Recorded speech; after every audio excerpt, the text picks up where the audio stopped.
I train legs, bodybuilding legs, so it's normally higher repetitions than Olympic weightlifting, twice a week. And then I do a push session. Pushing movements would include working the chest, shoulders and triceps. Then I do a pull session, which will be the back and biceps, and then I do an upper body session, which involves both of those. So that's 5 sessions a week on top of the 3 Olympic lifting sessions I do. I've tried to lose weight many times. One time it was successful, but then a year later I gained it all back. But in the last 18 months, I've lost the last lot and kept it off for a lot longer, and I'm now currently the lightest I've ever been since I was a teenager. So yeah, I've lost 41 kilograms in the last 5 years. Oh, in the past it's been awful. In the past it's been dreadful. In the past I'm an amateur weightlifter. I'm not getting anywhere near elite levels, but I've done stupid things like cut weight the week before a competition really dangerously, and I've lost like 5 kilograms in 5 days.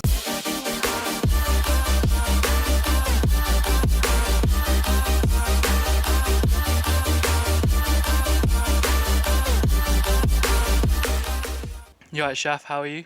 I'm good. Nice to have you on my podcast today. Thank you for the invite. So, just to let you know, Shaf is explain. Why don't you explain what you do? So currently working as a PE teacher in primary school and looking to do my PGCE next year. And for the last 7 years, evenings and weekends, I've been working and lifting as an Olympic weightlifting coach in the London area. Lovely. So let's get straight into it. So, as a child, who got you into sport? How did you get into sport? And all that kind of stuff. How did you get into sport? No one got me into sport. I guess I'm assuming as a 5-year-old going to school, would have started playing football with my friends, would have been playing football in the streets. Back in the early 80s, that's what you did as a kid. We just played sports in the streets, and that was it. We played cricket, football, whatever's being played, I joined in. Lovely. So, as a child, what was your go-to sport with your mates? Like football, always football. We turned up to school primary school. We turned up to school half an hour early, just to play football in the playground. Okay, that's good. That's good. So, were there any sports you properly excelled at as a child, or was it just football, like cricket, for example, you mentioned before? In terms of excelling, probably as a early teenager, I started to excel as a fast bowler in cricket and the javelin in athletics. So did you not continue that when you went to secondary school or I after carried that? Up to age 16 at school, so did the javelin for my school and played cricket for my school and a club outside of school. And then at 16 left school to go to college, and there's no sports at college unless you take part in yourself or your parents pay for it, and then pretty much stopped, just carried on playing a bit of football. Did you play for any teams, or was that just a social side? So Sunday league? 16 to 17 and a half, I played for a Sunday league team in Mill Hill, Rickmansworth. Unfortunately, Shout out Wickmansworth. That was come to an unfortunate end as I broke my tib and fib on the pitch in the tackle. Oh dear. Okay, moving on. So, have you always been in sports as a career, or did you do something before sports? Or what got you back into sports if you weren't in sports in the career Well, first? the short answer is probably from age 16 to 20 I worked as a youth worker, play worker and sports coach. And then from age 20 to about, let's call it late 30s, I worked within social services. So a little bit of sports involved, but mainly working with youth offending, parenting, family work, social work. And then there's a middle bit where, don't ask me why, I worked in IT and banking. And then I went back to social work for a couple of years, and then it was about 4 years ago. I miss sports, I miss working with kids. So I went back to uni to do a sports science degree. So you missed it. So is that what got you back into it, or did you decide, it's more money? It's definitely not more money. It was, I missed it. I love sports. All I talk about is sports. All my YouTube channels are sports based. And I wanted a career that was kind of secure. So obviously being a PE teacher is secure, certainly not for monetary reasons. So what's been your experiences since you came back into sport as a career? Have you enjoyed it better than you thought?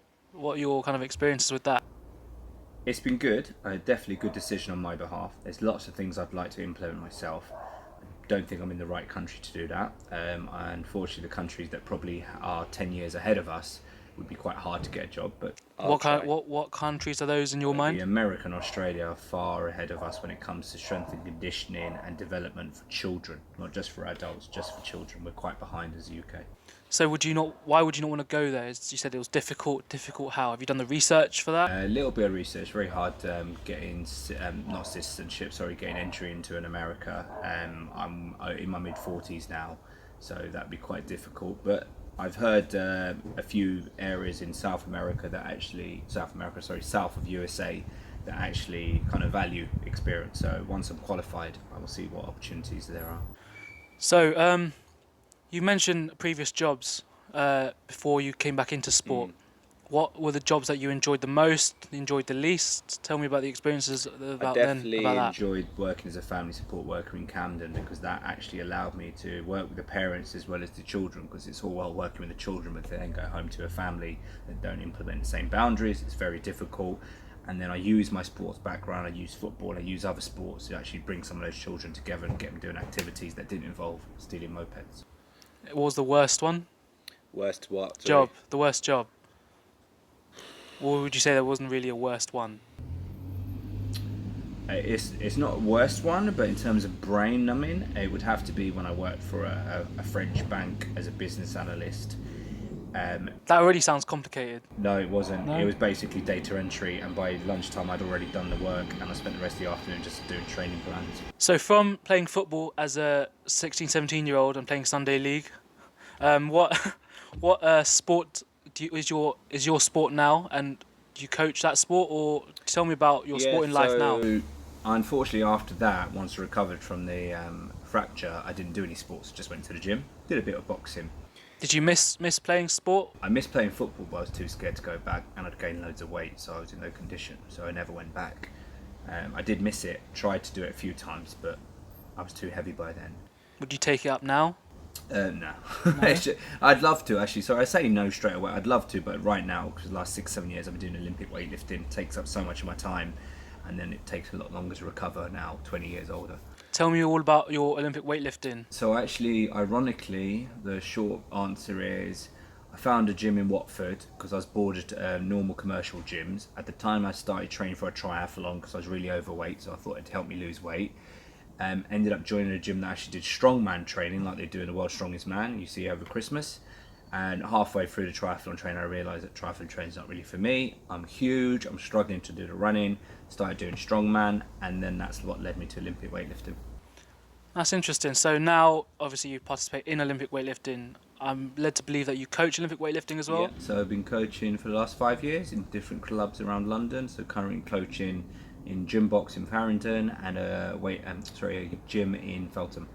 So what's the process of becoming an Olympic weightlifting coach? Because that's quite a niche kind of sport.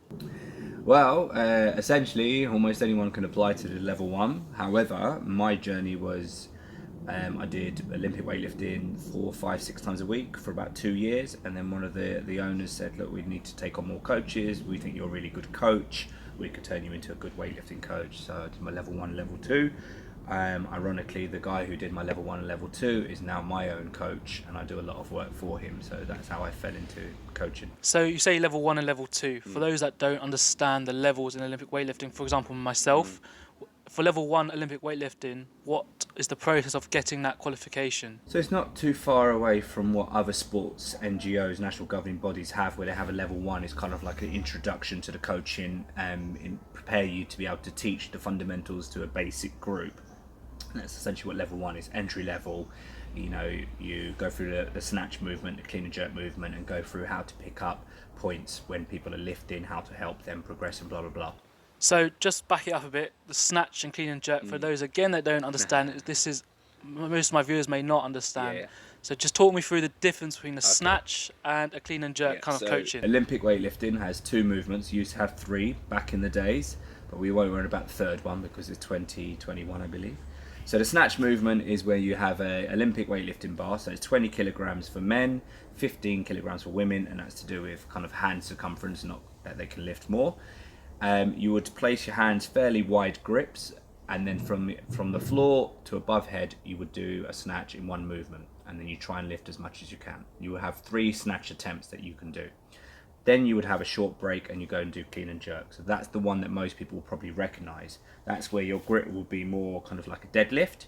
And then from the floor, you will lift it up onto your shoulders, bending your elbows. And then from here, you dip in your legs and do what's called a jerk. Normally spin jerk or sometimes a power jerk. And then put that down. And you do 3 of those. And then your best snatch lift and your best clean and jerk lift are added together. And that gives you a total. We'll back up a bit. So the level 1, so what did you have to do for that, sorry? So yeah, level 1, weekend course. We go through the snatch. We all work in pairs. We take a look at each other's technique. We point out anything that could help the person improve that lift. So you kind of essentially go straight into coaching someone that you're paired up with. The coach will go through common errors that come up with people when they're doing the X lift, and then we'd have a short break, do the same with the clean and jerk, and then kind of Q&A. So how long have you had that level 1 for? 5 years. 5 years. So then when you did the level 2, so talk me through the process of that, obviously more advanced things, obviously. So normally, most people will do a level 1, go away, get some coaching experience, and then do the level 2. Did you have that? Did you do some coaching experience? So before I did the level... So before I did level 1, I was shadowing the coaches at the club I was at for 6 months, 2 evenings a week. Then I did the level 1, and then normally you would then coach with another coach to get some practice.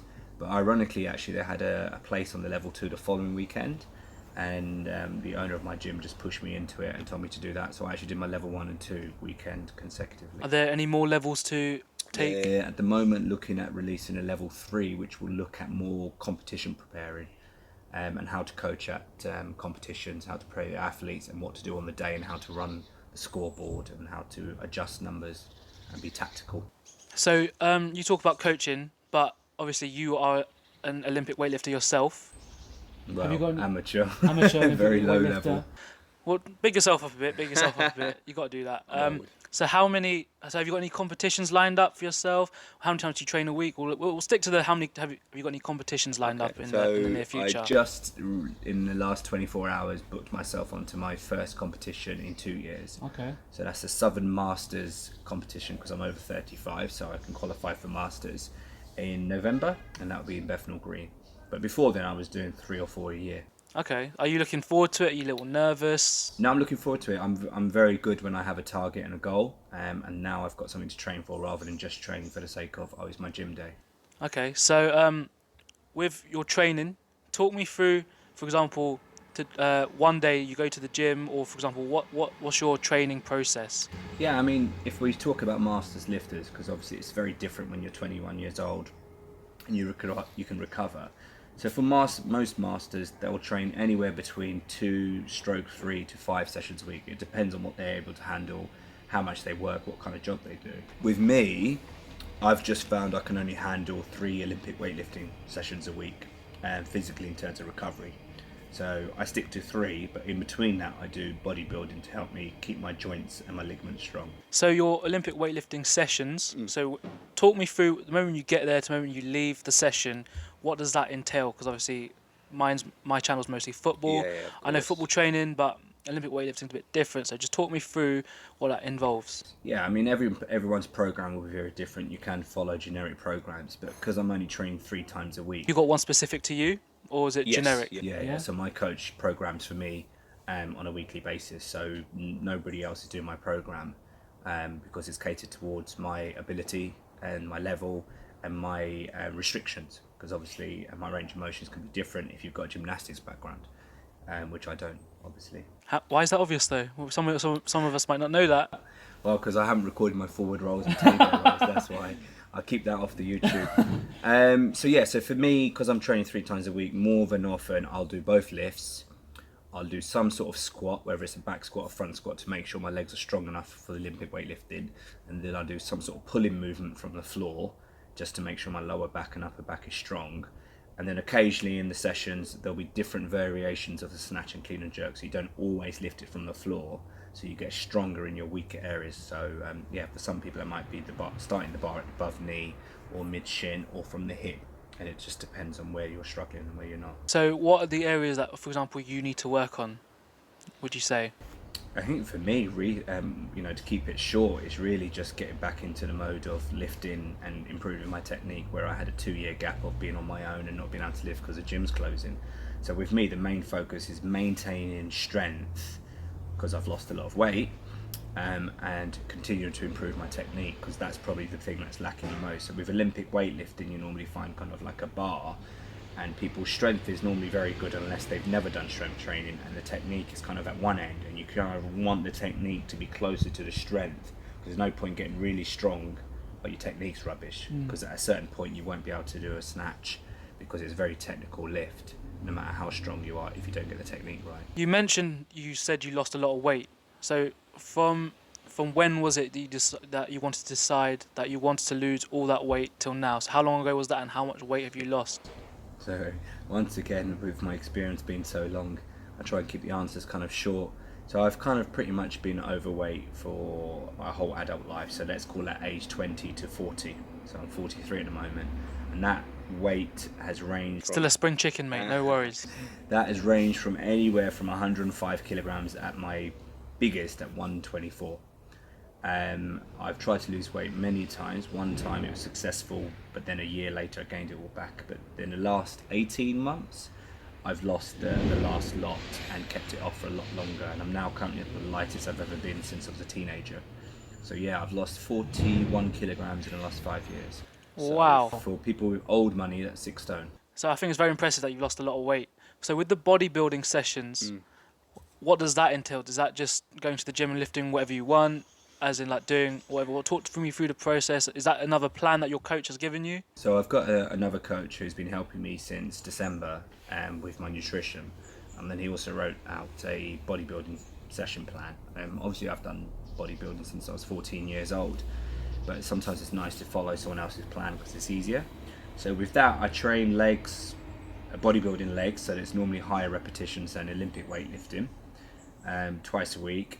And then I do a push session. Pushing movements would include working the chest, shoulders and triceps. Then I do a pull session, which will be the back and biceps. And then I do an upper body session, which involves both of those. So that's 5 sessions a week on top of the 3 Olympic lifting sessions I do.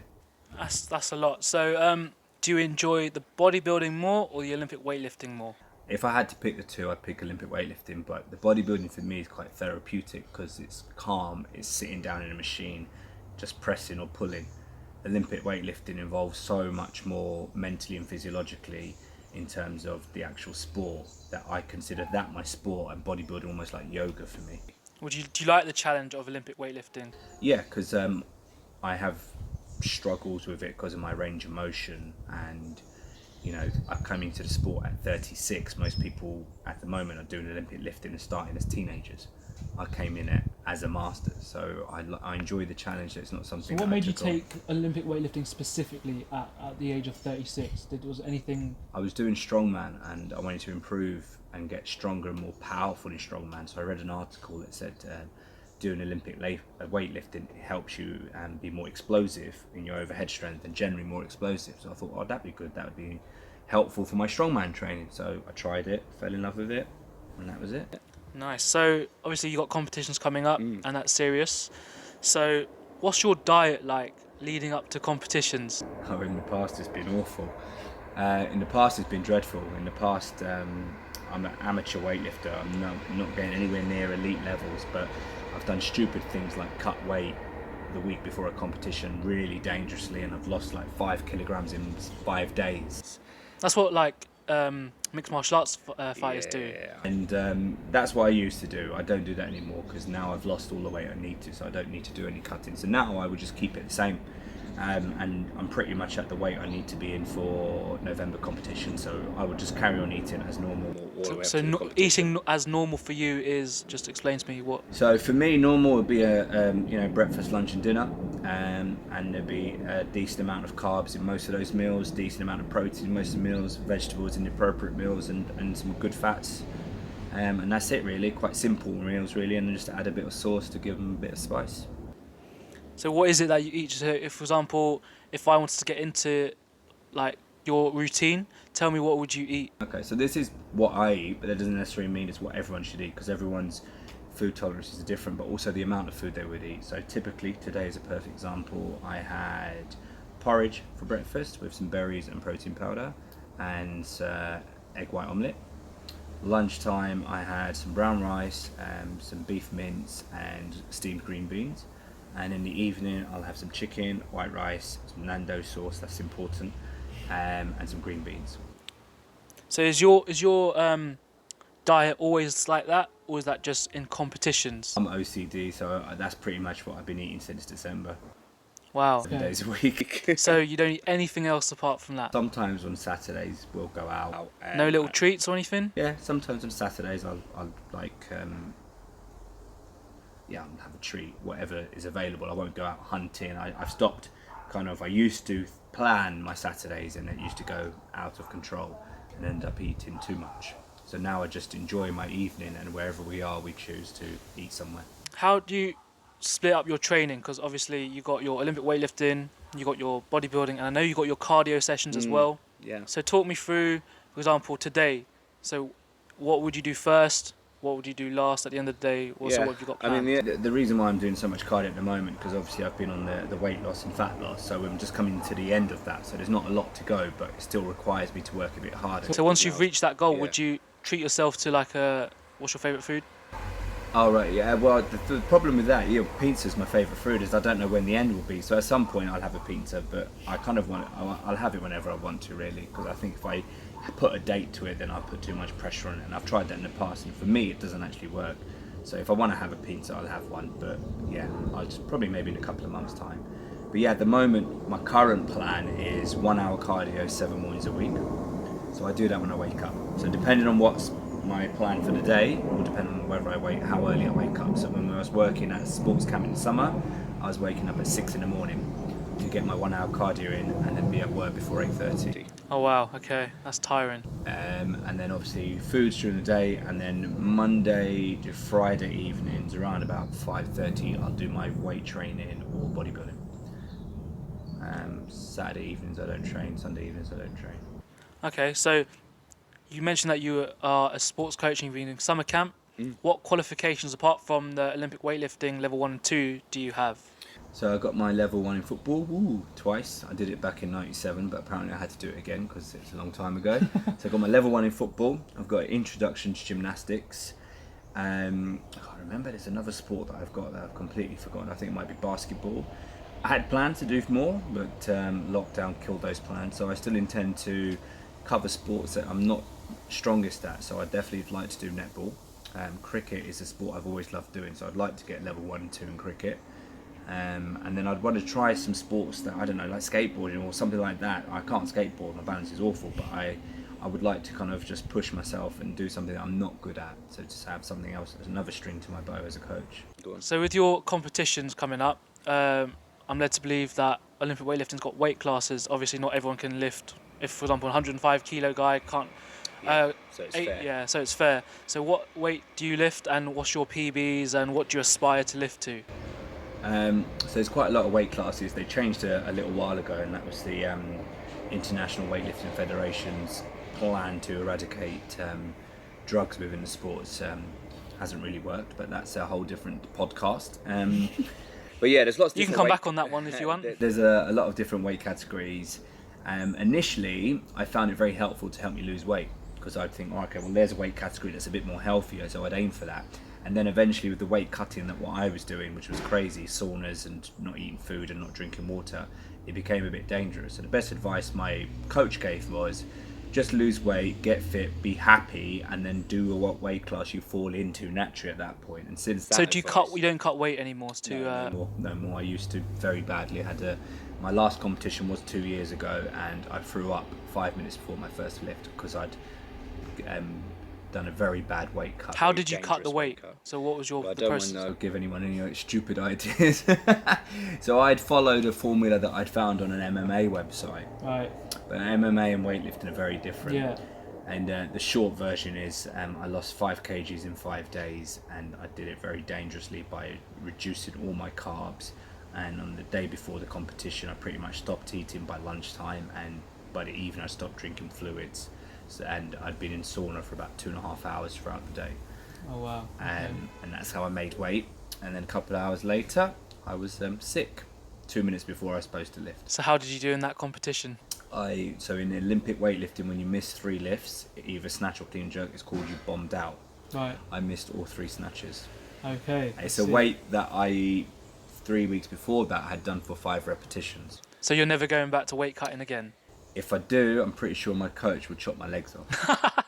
That's not good. That's not good. So what weight category are you in now? So I'm now going to be competing in the 5th weight category that I've competed at. So because I've lost so much weight, I now fall into a new weight category, which is 81 kilogram males, and I'd be competing against other masters who are within the same age bracket as me, which is 40 to 44. Okay. So after your training, for example, recovery is really important.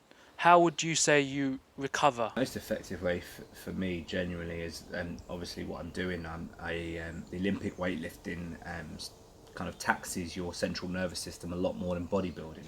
So with Olympic weightlifting, you're picking something up from the floor and putting it above your head, and you're doing that maybe 20, 30 times, and you're using your whole body to do that. Whereas something like bodybuilding, you're laying on a bench and just doing a press.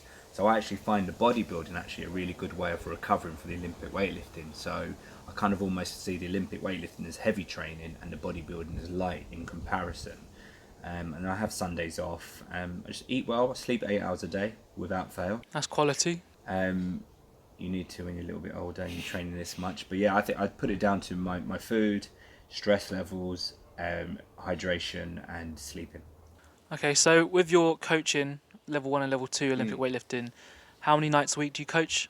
So at the moment I'm coaching Tuesday and Thursday evenings. So I used to coach other classes Monday, Wednesday, but it just became too much in terms of commitment, so I dropped that. So I just kept it to 2. So are your students in competitions as well, Yeah. or they just do it for their hobby, for example? It's up to them. I gently persuade, stroke bully them into competitions in a nice way, or I just let them get on with it. So I have people come along to my class to do weightlifting to improve their fitness. I have people coming to the weightlifting classes to do CrossFit. I have people coming to weightlifting classes because they do things like rugby and they want to be more powerful, more explosive. And I've got people coming who want to compete in weightlifting. Got a Masters who are in the same age category as me, just one weight class above me. He's competing in the European Masters in Holland in October, and I'll be going along with him to coach. So you're his main coach.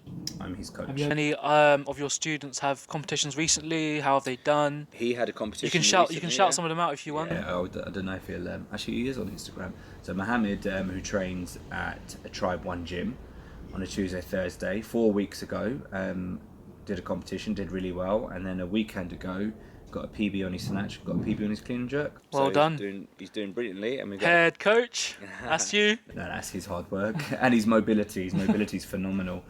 As my coach said, he's got Afghan hips. So if you don't know what that means, check out people squatting really low. So yeah, he's doing really well. And some of the other, we've got 2 girls, the ladies, but 2 girls and a guy competing on 11th September. So it's in 2 weeks' time. You looking forward to that? Yeah, definitely. And then Mohammed's coach, lifting in October in Holland. And then him and me and a couple of others are going to be lifting at Bethnal Green, so that'd be cool. I'll be coaching and lifting. Oh wow! Is that will that maybe take your focus away from your own game if you're coaching someone else maybe? I've never done it before, but I'm quite a chilled, relaxed person, and my coach will probably be there. So I always say to people that these kind of competitions are a fun day out on Saturday, and I'm in a different weight category to Mohammed, so hopefully I'll be lifting at a different time, so Okay. I can look after him and he can look after me. Lovely, lovely. Okay, so with your coaching, where do you want to see yourself in 5 years' time? So, because it's an evening job, I kind of never really looked at where I see it, because I've been quite lucky that my head coach who programs for me is working with the elite lifters in this country. And I sometimes lift in the same area as those elite lifters, and I'm around when they're lifting. So I feel kind of through him, I've gained amazing experience at British and English senior level, and I've even co-coached at a competition where they were international lifters. So I'm really happy with that. I mean, it's a very small sport in comparison to football, extremely small. Like the ladies that went to the Olympics, and one of them got silver, the other one I think came 7th. Was it the first medal that they GB won? First female to win a GB medal Oh, wow. ever in weightlifting, and the first medal won since '87 or something. Oh like wow, that. okay, So that's big. That must be big for like the community of Olympic weightlifting in Britain then. Yeah, so that was Emily, and I've forgotten her surname, from up north. So that was fantastic. Have you co-coached with her or like trained with her? No. I've Emily's come down to Brunel University and trained, and she is phenomenally strong, works extremely hard, and is really nice person. So it's nice when all three of those kind of gel. So yeah, it's amazing to be in a small sport, because it's a small community, so you know everybody because you've seen them. Because it's not like there's 10,000 footballers and you bump into one of them. We see each other all the time, and then when there were competitions, every 3 months you saw people. So I'm lucky, and then obviously my coach has been coached by people that have been to the Olympics 2-3 times. So I've been quite lucky to be surrounded by experienced coaches that coach at international level. And coach athletes that hopefully will be at the Paris Olympics, if the sport's in the Olympics, which is another podcast as well. Oh wow, you can come on that as well if you want. So you just mentioned that. So what's the talk about then? No Olympic weightlifting in Paris? So the bottom line is I don't know the ins and outs, but essentially the International Olympic Committee are not happy with the drug abuse being allowed to happen within weightlifting, and have advised IWF, which is International Weightlifting Federation, to make changes. Doesn't look like they've made the change that really need to happen. So the threat above every international elite weightlifter is that the IOC, which is the Olympic Committee, will pull weightlifting out of the next Olympics, which is in Paris 2024. Olympic weightlifting, like wrestling, is one of the first and oldest sports to be Olympic. It's called Olympic weightlifting. It's not called weightlifting, it's called Olympic weightlifting. Oh, okay. So that's all up in the air. So nobody knows what's going to happen. Doesn't look good. Look good that's but some big news. as a master, well, it would affect us because it affects the sport and its brand and product. And obviously, I'm just a Masters lifter, as a Sunday League lifter is what I call myself. In comparison, for those football fans to understand the level I'm at, I'm Sunday League 12th level. 12th level. Yeah, maybe 11th. So moving on from that, where do you see yourself in 5 years as a Masters Olympic weightlifter? So the beauty of Masters weightlifting is you can always lift, because there's always an age category. So the age categories go up in 4 years. So hopefully I'm looking after myself. Hopefully I'll still be lifting, but I'll still be coaching. Lovely. Before we finish, is there anything you would like to plug, like your Instagram, for example? Tell them what your Instagram is. So Instagram is Big Shaf, and I wish I had more time, because I'd love to introduce elements of Olympic weightlifting training into football. I'd see a huge benefit. And that's a whole nother podcast. We've talked about many things that can be on another podcast, so maybe you can come back on it. Make it a regular Friday night shisha podcast. Maybe. But yeah, thank you for joining me on my Chinwag podcast today. Thank you. It's a great insight about Olympic weightlifting. I've had a great time. Have you? Yeah, no, absolutely. It was good. So, thank you. Once again, if you enjoyed that podcast, make sure to like, comment and subscribe to my channel. Thank you to Shaf, and see you later for more. Hey, where's my check?